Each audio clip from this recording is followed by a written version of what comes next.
நண்பர்களே, இப்போ தான் நான் வந்து காட்டுக்குள்ளே நுழையிறேன். என்னோடய கிளி ஒன்று பறந்து போச்சு. அது இந்த காட்டுக்குள்ளார தான் போனதாக வந்து வனத்துறையில் வந்து எனக்கு சொன்னாங்க. அதால் அந்த காட்டை நோக்கி போயின்னு இருக்கேன்.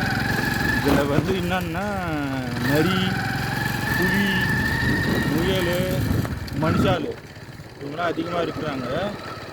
இப்போ நெருங்க போகிறோம். ஃபாரஸ்ட்டு இது நம்ம தெரிஞ்சவர் தான், யாரும் இல்லை. இருந்தால் பிடிச்சிருப்பாங்க. வந்துடுச்சு கூட. புலிங்களோட தடம் அதிகமாக இந்த ஏரியாவில் இருக்கும். நான் வரத்தால புலி கொஞ்சம் ஒதுங்கிடும். ஏன்னா புலியோட பாலை குடித்ததாக எங்கள் ஆயா சொன்னாங்க. ஆனால் வந்து அது உண்மையாக என்னன்னு தெரில.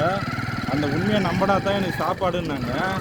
என்ன போயா போகுது, ஒரு பொய் தானே சொல்லி இருந்துருவேன்னு சொல்லிட்டு எங்கள் ஆயா சொன்னதுக்காக அதே நான் நம்பிட்டு இருந்தேன்.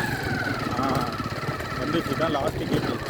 இதுக்கப்புறம் பாருங்களேன், ஒன்றும் நிறைய இடம் இருக்குது. தெரியுதா? அது புலி போகுது பாருங்கள், புலி பாரு.